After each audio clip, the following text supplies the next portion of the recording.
인공호흡기 소리가 삑삑삑 하고 울렸습니다. 규칙적이고 차가운 그 소리는 생명의 소리라기보다는 시한폭탄의 카운트다운처럼 들렸습니다. 저는 한남동 대저택의 광활한 안방 한가운데 놓인 비싼 병상 위에 미동도 없이 누워 있었습니다. 눈은 굳게 감고 있었고 온몸에 힘을 뺐지만 제 모든 감각은 현악기 줄처럼 팽팽하게 당겨져 있었습니다. 굳게 닫힌 눈꺼풀 너머의 어둠 속에서 침대 시트에서 올라오는 독한 소독약 냄새와 남편이 일부러 방 안 가득 채워둔 백합 향기가 숨 막히게 느껴졌습니다. 백합은 장례식 꽃이지요. 그리고 또 다른 냄새가 났습니다. 상탈 3시삼 향수와 진한 머스크 향이 섞인 그 냄새는 지난 30년 지기 절친인 미라의 냄새였습니다. 그 사이로 남편 동욱의 싸구려 박하담배 냄새가 섞여 들어왔습니다. 방문이 살며시 열렸습니다. 조심스러운 발자국 소리가 들렸습니다. 혜진이 자요? 미라가 속삭였습니다. 그녀의 목소리는 비소를 섞은 꿀처럼 달콤하고 흐느적거렸습니다. 그녀가 상태를 확인하려 몸을 숙이자 숨결이 제 얼굴에 닿았습니다. 죽은 듯이 자. 동욱이 대답했습니다. 목소리는 퉁명스러웠고 혐오감이 묻어 있었습니다. 간호사가 고용량 모르핀을 주사했어. 지금은 하늘이 무너져도 모를 거야. 거친 손길이 제 눈꺼풀을 억지로 들어 올렸습니다. 천장에 눈부신 조명이 순식간에 망막을 찔렀지만 저는 눈동자를 고정한 채 초점 없는 상태를 유지했습니다. 이 연극을 위해 매일 밤 거울을 보며 연습한 기술이었습니다. 그가 제 눈꺼풀을 뚝 놓았습니다. 이제 안심이네. 물에 부른 시체처럼 허연 저 얼굴을 보니 소름이 끼쳐. 무슨 목숨이 저렇게 질겨? 의사가 일주일 남았다고 한 지가 벌써 열흘이 넘었잖아. 자기야. 죽은 사람은 죽은 거고 산 사람은 살아야지. 미라가 킥킥거리며 웃었습니다. 맑으면서도 광기 어린 웃음소리였습니다. 며칠만 더 참아. 저 언니 가면 우리는 자유야. 곧바로 침대 가장자리가 묵직하게 눌리는 느낌이 들었습니다. 미라가 남편의 품으로 파고들었습니다. 그리고 역겨운 소리가 들렸습니다. 쪽, 쪽. 질척하게 입술과 혀가 섞이는 소리, 욕망으로 거칠어진 숨소리가 들렸습니다. 그들은 키스하고 있었습니다. 탐욕스럽게 미친 듯이 말입니다. 죽음을 기다리며 누워있는 아내 바로 옆에서 말입니다. 옷감이 스치는 소리가 나고 미라의 신음소리가 들렸습니다. 응.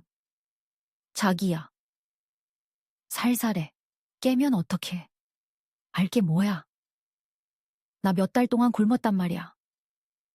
당신이 이 원피스 입은 거 보니까 못 참겠어. 저 늙은 여자보다 당신이 만 배는 더 섹시해. 제 손가락에 결혼 반지를 끼워주며 평생 지켜주겠다고 맹세했던 동욱의 손이 지금 제 절친의 치마 속을 더듬고 있었습니다. 바로 제 방에서 말입니다. 피가 거꾸로 솟았습니다.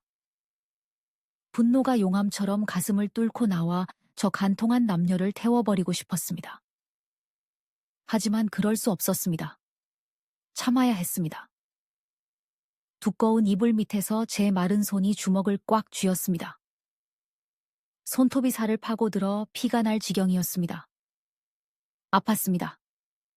하지만 그 육체의 고통 덕분에 정신이 맑아졌습니다. 그 고통은 제게 말해주었습니다. 혜진아, 넌 아직 안 죽었어. 살아서 저 하이에나 떼가 서로를 물어뜯는 꼴을 지켜봐야지. 사실 저는 죽을 병에 걸린 게 아니었습니다. 3개월 전 위암 초기 판정을 받았습니다. 다행히 아주 초기였고 종양 제거 수술은 성공적이었습니다. 의사는 휴식하며 약만 잘 챙겨 먹으면 완치될 거라고 했습니다. 하지만 병원에 입원해 있는 동안 암보다 더 고통스러운 진실을 알게 되었습니다. 남편이 잠든 사이 그의 휴대전화 메시지를 본 것입니다. 파트너 M이라고 저장된 사람과 주고받은 음란하고 다정한 메시지들이었습니다. 그리고 파트너 M의 정체를 알아냈을 때 제 세상은 무너졌습니다. 미라였습니다. 제가 거두어주고 도박 빚을 갚아주고 일자리까지 구해준 제 가장 친한 친구였습니다. 저는 인생을 건 도박을 하기로 했습니다. 우리 집안과 친분이 있는 의사를 매수해 진료 기록을 조작했습니다. 그리고 동욱과 세상 사람들에게 선언했습니다. 말기암이 전신에 전이되어 길어야 3개월밖에 못 산다고요. 제가 더 이상 살아있는 현금 인출기가 아닐 때, 제가 짐이 되었을 때 그들이 저를 어떻게 대하는지 보고 싶었습니다. 결과는 쓰라릴 정도로 완벽했습니다. 제가 죽음을 기다리기 위해 퇴원하던 날, 미라는 서럽게 울며 친구의 마지막을 돌보겠다며 저희 집으로 들어왔습니다. 혜진아, 너는 마음 편히 요양만 해. 내가 밥하고 청소하고 다 할게. 너 외롭게 두기 싫어. 말은 꿀처럼 달콤했습니다. 하지만 행동은 어땠을까요? 미라는 제 호화로운 저택을 개인 패션쇼장으로 만들었습니다. 간병하기 편한 옷이 아니라 몸매가 드러나는 노출 심한 요가복을 입고 돌아다녔습니다. 매일 오후 동욱이 퇴근할 때면 그녀는 거실 한가운데서 보란듯이 요가를 했습니다. 몸을 비틀고 신음소리를 내며 땀을 흘렸습니다. 동욱은 허우대만 멀쩡했지 무능한 남자였습니다. 제 치마복에 쌓여 겨우 이사 직함이나 달고 있던 그는 암사자인 제가 병상에 눕고 요염한 도둑 고양이가 입가에 다가오자 본색을 드러냈습니다. 눈빛 교환으로 시작된 관계는 부엌에서의 은밀한 스킨십을 거쳐 급기야 제 집에서 공공연한 불륜으로 발전했습니다. 저는 침대에 누워 거실에서 들려오는 시끄러운 음악 소리와 와인잔 부딪히는 소리를 들었습니다. 그들은 제 고통 위에서 축제를 벌이고 있었습니다. 제가 숨을 거두고 이 집과 재산을 차지할 날만을 기다리고 있었습니다. 하지만 그들은 착각했습니다. 저는 도사를 기다리는 순한 양이 아니었습니다. 먹잇감을 덫으로 유인하기 위해 죽은 척하는 늙은 늑대였습니다. 제가 3개월을 넘겨 끈질기게 살아있자 동욱의 인내심은 바닥나기 시작했습니다. 그는 제가 빨리 죽기를 원했습니다. 미라와의 관계를 정당화하고 무엇보다 제 딸이 유학에서 돌아오기 전에 막대한 유산을 상속받기 위해서였습니다. 그리고 그들은 불륜을 넘어 살인이라는 범죄의 영역에 발을 들였습니다. 동욱은 매일 자진해서 제게 약을 챙겨주었습니다. 여보, 약 먹을 시간이야. 그는 약 쟁반과 따뜻한 물을 들고 들어왔습니다. 저를 부축해 일으키고 머리카락을 넘겨주며 가식적인 사랑이 담긴 눈으로 바라보았습니다. 이거 먹어야 덜 아프지. 미국에서 어렵게 구한 비싼 약이야. 저는 약 쟁반을 보았습니다. 파란색 캡슐 알약들이었습니다. 의사가 처방해준 진통제 및 항암제와 똑같이 생겼습니다. 저는 알약을 집어 입에 넣었습니다.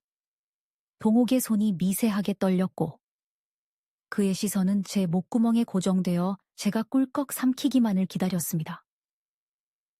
물을 마시고 고개를 뒤로 젖혔습니다. 잘했어. 그가 안도의 한숨을 내쉬며 물컵을 내려놓았습니다. 좀 쉬어. 그가 등을 돌려 방을 나가자마자 저는 벌떡 일어나 혀 밑에 숨겨두었던 알약을 휴지에 뱉어냈습니다. 밤이 되어 모두 잠들면 저는 침대 및 비밀 상자를 꺼냈습니다. 몰래 주문한 확대경과 간이 화학 테스트기를 사용했습니다. 캡슐을 열어보았습니다. 안에는 미색약 가루가 아니라 반짝거리는 새하얀 가루가 들어있었습니다. 저는 몰래 사설연구소에 성분 분석을 의뢰했습니다. 결과는 소름 끼쳤습니다.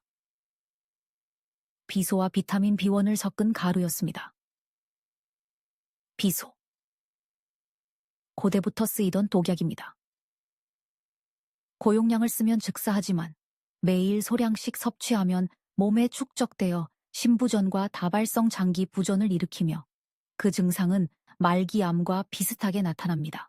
그는 저를 독살하려 했습니다.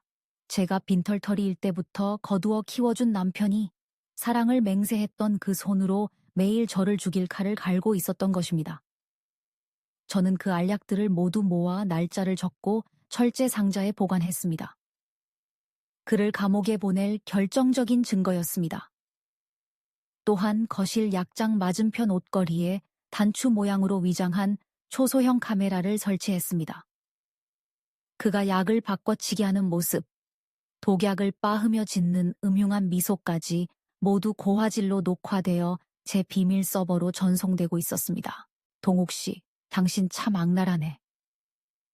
저는 휴대전화 화면 속에서 그가 밀에게 제가 곧 죽을 거라고 자랑하는 모습을 보며 중얼거렸습니다. 당신이 나를 악마로 만들었어. 오늘 아침 집안 분위기가 들떠 있었습니다. 저는 침대에서 태블릿 PC로 상황을 지켜보았습니다. 화장실에서 나온 미라가 손에 무언가를 들고 아침을 먹던 동욱의 품으로 뛰어들었습니다. 오빠.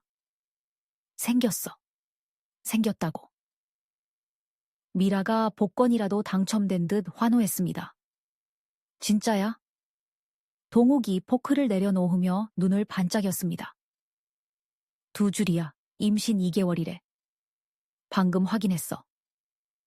동욱은 미라를 번쩍 안아들고 식당 한가운데를 빙글빙글 돌았습니다.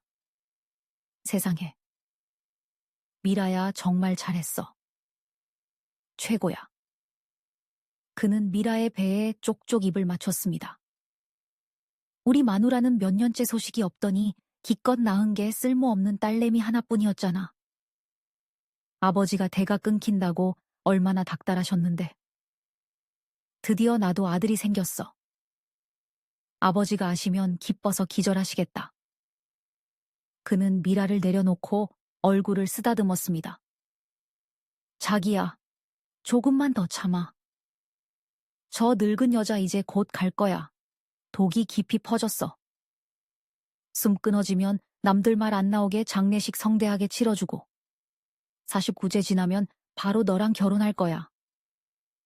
이 집이랑 재산 전부 당신이랑 우리 아들 명의로 돌려줄게. 그럼 미국에 있는 수민이는 어떻게? 미라가 제 유일한 딸이자 미국 유학 중인 수민이를 언급하며 콧소리를 냈습니다. 동욱의 눈에 잔인한 빛이 스쳤습니다.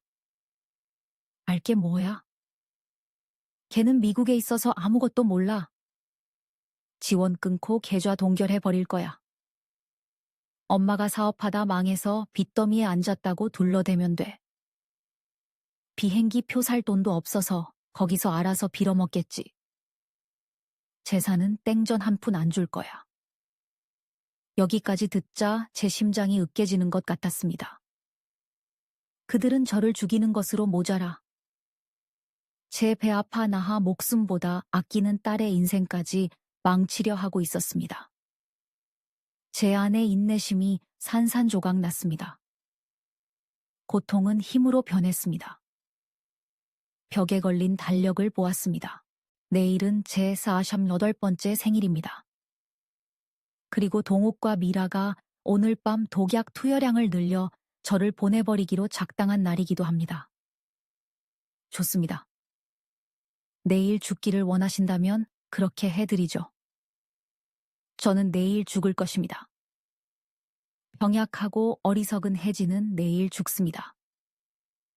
그리고 그 잿더미 속에서 복수의 화신 혜진이 부활할 것입니다. 저는 3개월 동안 연락을 끊었던 번호를 눌렀습니다. 여보세요, 김비서. 제 목소리는 더 이상 힘없는 환자의 목소리가 아니었습니다. 차갑고 단호했습니다. 내일 제 생일 파티를 준비하세요. 회장님 내외, 양가 친척, 대주주들, 거래처 사장들, 그리고 기자들까지 전부 초대하세요. 회장 사모님의 고별 파티라고 전하세요. 수학이 넘어 김비서가 당황했습니다. 사모님, 건강은 좀 어떠신가요? 지금처럼 좋았던 적이 없어요. 당장 시행해요. 그리고 파티 내용은 절대 비밀로 해요. 저는 거울을 보며 차가운 미소를 지었습니다. 동욱 씨, 미라야. 내일 너희들에게 평생 잊지 못할 생일 선물을 줄게. 선물 이름은 진실이야. 다음 날 저녁 이유 없이 화려한 저택은 수천 송이의 하얀 난초로 장식되어 있었습니다. 제가 좋아하는 꽃이었지만 동욱의 손을 거치니 영락없는 고급 장례식장 같았습니다. 그는 비련의 남편을 연기하기 위해 비통한 분위기를 연출했습니다. 손님들이 가득 찼습니다. 가장 상석에는 시부모님이 앉아 계셨습니다. 올해 75세인 박 회장. 제 시아버지는 아직 정정했지만 거동이 불편해 용머리 지팡이를 짚고 있었습니다. 그는 가문의 실권자이자 젊은 시절 가부장적이고 호색한으로 유명했던 남자였습니다.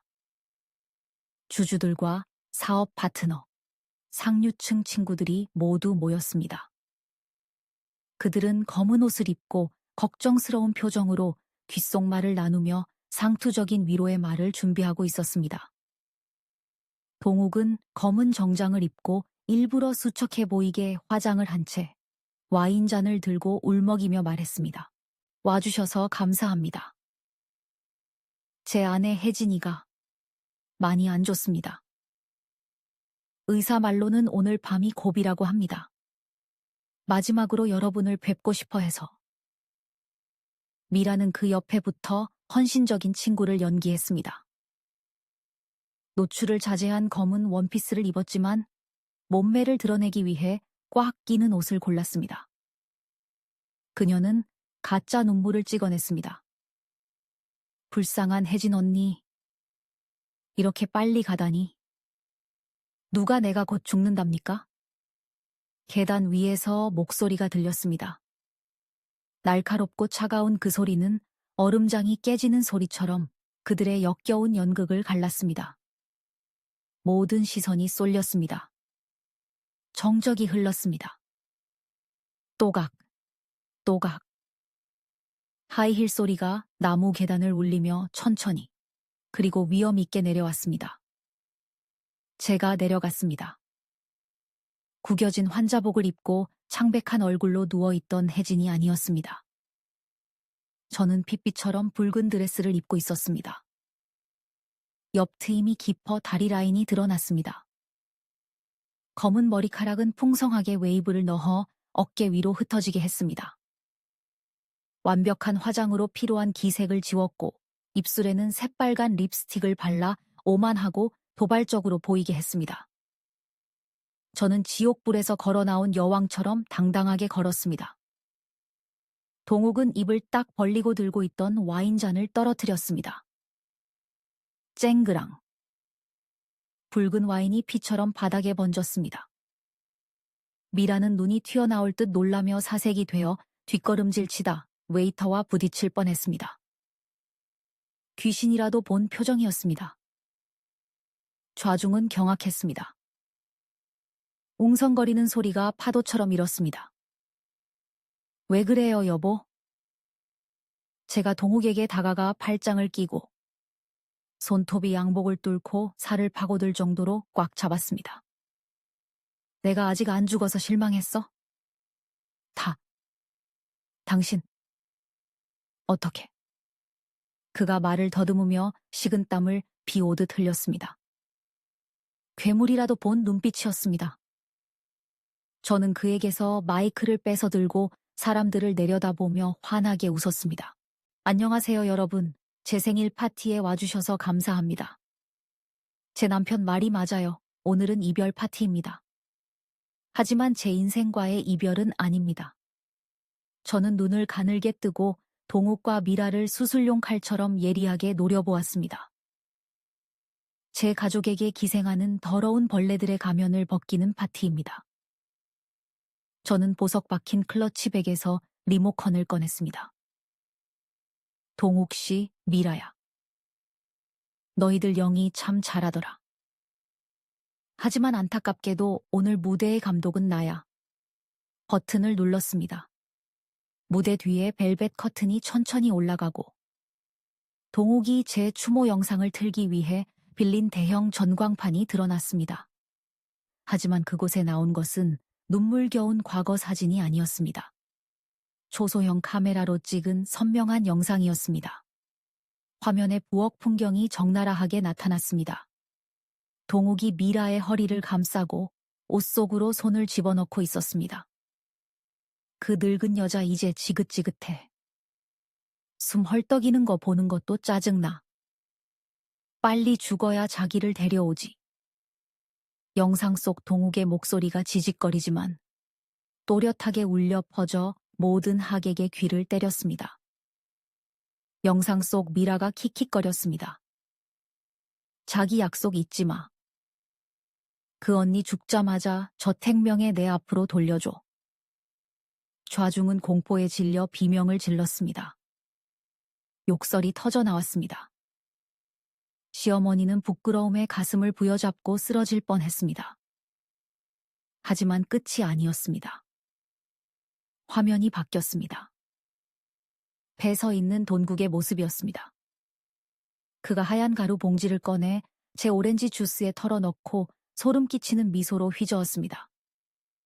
마셔, 자기야. 빨리 요단강 건너야지. 영상 속 그가 중얼거렸습니다. 세상에, 살인이야, 아내를 죽이려 했어. 한 손님이 소리쳤습니다. 동욱은 사시나무 떨듯 떨었습니다. 다리에 힘이 풀려 사람들 앞에서 제 발치에 무릎을 꿇었습니다. 여보. 혜진아. 내 말 좀 들어봐. 오해이야. 저 여우 같은 년이 날 꼬드겼어. 최면을 걸었다고. 내가 잠깐 미쳤었나 봐. 그는 미라를 가리키며 고래고래 소리 질렀습니다. 다 전현 때문이야. 전현이 시킨 거야. 난 혜진이 너 사랑해. 그는 모든 죄를 떠넘겼습니다. 비겁하고 목숨만 구걸하는 본성이 드러났습니다. 미라는 얼굴이 하얗게 질려 말 한마디 못하고 서 있었습니다. 졌다는 것을 알았습니다. 그래? 저는 코웃음을 치며 드레스를 잡은 그의 손을 발로 걷어찼습니다. 바람 피우라고 꼬드기니까 넘어가더니 아내 죽이라고 꼬드기니까 그것도 넘어가? 당신이 나에게 먹인 비소 알약들 내가 날짜별로 다 모아뒀어. 경찰이 아주 좋아하겠지. 경찰이라는 말에 동욱의 얼굴이 잿빛으로 변했습니다. 하지만 잠깐, 벌써 무릎 꿇지 마. 제가 몸을 숙여 그의 턱을 들어 올렸습니다. 다음 영상까지 보고 나서 저 여자 뱃속에 있는 아들을 호적에 올릴지 말지 결정해. 저는 화면 전환 버튼을 눌렀습니다. 화면이 어두워지더니 교외의 허름한 모텔 방이 흔들리는 영상으로 나타났습니다. 화면 속에 미라가 나타났습니다. 명품 옷은 없었습니다. 싸구려 시스루 잠옷을 입고 좁은 방에서 한 남자의 무릎 위에 앉아 있었습니다. 그녀는 온갖 교태를 부리며 남자에게 포도를 먹여주고 있었습니다. 회장님. 회장님은 정말 정정하시네요. 젊은 애들보다 훨씬 나아요.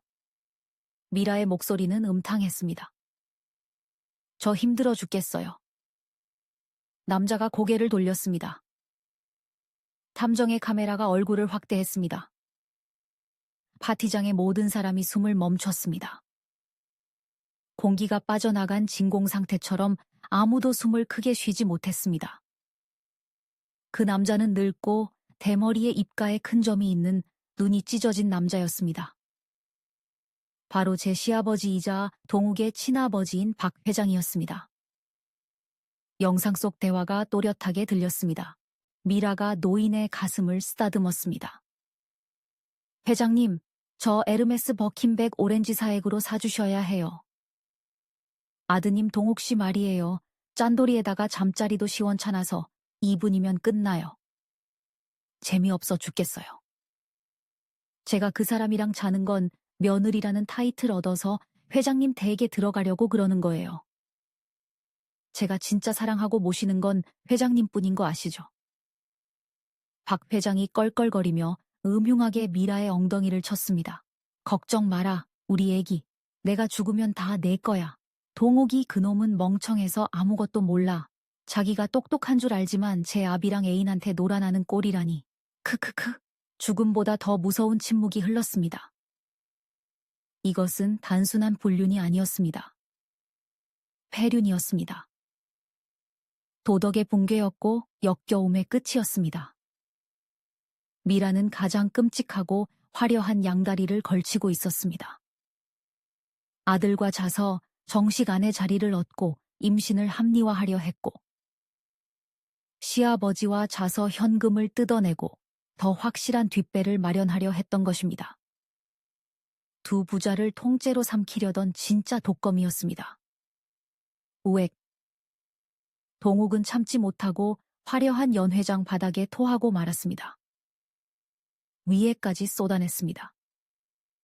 그는 화면 속 아버지와 자신의 애인이 뒹구는 모습을 보았습니다. 그리고 상석의 얼굴이 보라색으로 변해 굳어버린 아버지를 보았습니다. 그리고 배를 감싸 쥐고 떨고 있는 미라를 보았습니다. 그는 자신이 친아버지와 여자를 공유했다는 사실을 깨달았습니다. 치욕과 혐오, 분노로 그는 밟힌 지렁이처럼 몸부림쳤습니다. 그는 대를 이을 아들을 그토록 원했습니다. 그 아들을 위해 아내를 죽이려 했습니다. 하지만 진실은 참혹했습니다. 저는 동욱에게 다가갔습니다. 손에는 검사 결과지가 들려 있었습니다. 제가 병원을 주선해주면서 몰래 미라의 양수와 시아버지의 머리카락으로 유전자 검사를 의뢰했었습니다. 왜 그래, 여보? 토할 것 같아? 아직 안 끝났어. 저는 토사물 위에 종이를 던졌습니다. 축하해, 동욱 씨. 미라 씨 뱃속의 아이는 아들이에요. 아들 원했잖아?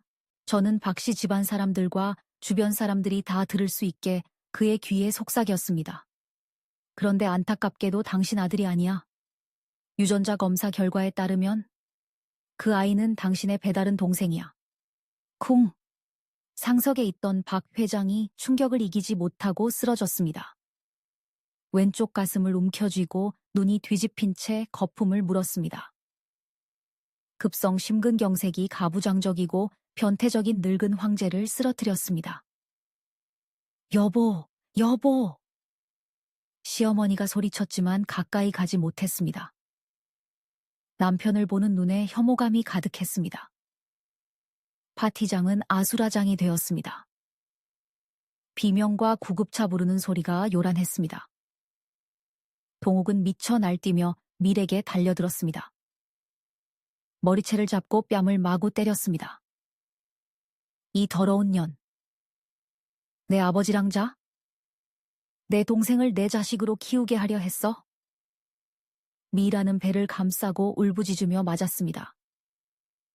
박씨 가문의 분노 속에서 처참하게 짓밟혔습니다. 저는 그 혼란의 중심에 조각상처럼 서 있었습니다. 와인잔을 들어 한 모금 마셨습니다.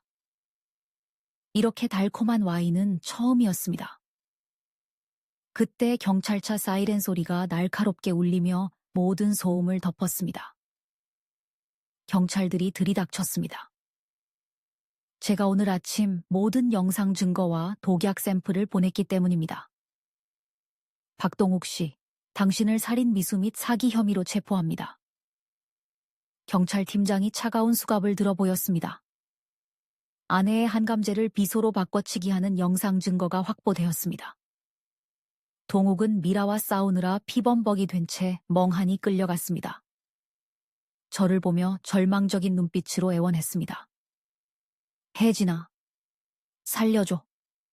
내가 잘못했어. 저는 고개를 가로저었습니다. 당신은 잘못한 게 아냐. 그냥 너무 탐욕스럽고 멍청했을 뿐이야. 잘 가. 그는 경찰차에 처박혔습니다. 그는 모든 것을 잃었습니다.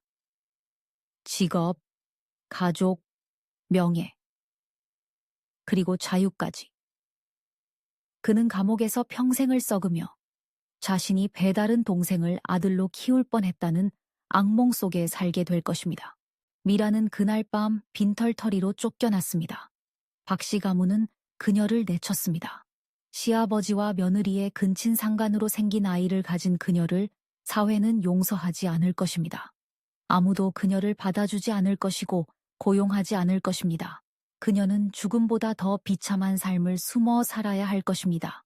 박 회장은 응급실로 실려갔습니다. 목숨은 건졌지만 반신불수가 되어 말을 잃었습니다. 그는 남은 생을 휠체어 위에서 자신의 제국이 무너지는 것을 지켜보며 아내와 사회의 경멸을 견뎌야 할 것입니다. 밤 11시. 저택은 고요해졌습니다. 손님들은 모두 떠났습니다. 바닥에 짓밟힌 하얀 난초들은 술과 토사물, 핏자국으로 얼룩져 있었습니다. 저는 거실 중앙, 예전에는 박 회장이나 동욱만이 앉을 수 있었던 붉은 벨벳 소파에 앉았습니다. 최고급 레드 와인을 따랐습니다. 크리스털 샹들리에 아래서 와인 빛깔이 매혹적으로 일렁였습니다. 한 모금 마셨습니다. 떫은 맛과 승리의 단맛이 혀끝에서 섞였습니다. 제가 이겼습니다. 잔혹하고 고통스러웠지만 만족스러운 승리였습니다. 제 인생의 쓰레기들을 깨끗이 치워버렸습니다.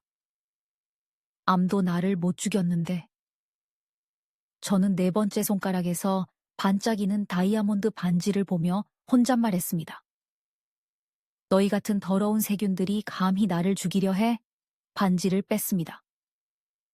기만과 배신, 계산으로 가득 찼던 20년 결혼 생활의 족쇄였습니다. 일어나서 타오르는 벽난로로 걸어갔습니다. 반지를 불길 속으로 던졌습니다. 휙. 불길이 솟구치며 다이아몬드 반지를 삼켰습니다. 반지는 이 결혼 생활처럼 녹아내리고 일그러질 것입니다. 이 집도, 돈도, 그리고 이 새로운 인생도 이제 다 내 거야. 휴대전화를 꺼내 미국에 있는 딸 수민에게 영상통화를 걸었습니다. 엄마, 몸은 어때요? 걱정돼 죽겠어요. 화면에 딸의 걱정스러운 얼굴이 떴습니다. 엄마, 아주 건강해, 우리 딸. 저는 태어나서 가장 진실한 미소를 지었습니다.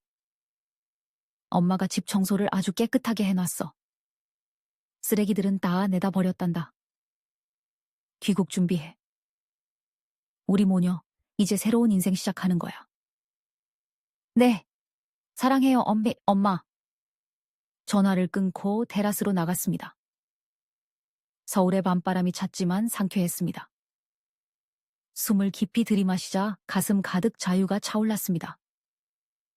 내일은 다시 태양이 뜨겠죠. 그리고 저 혜진은 더 이상 참고 사는 병약한 아내가 아닙니다. 저는 제 인생의 여왕입니다.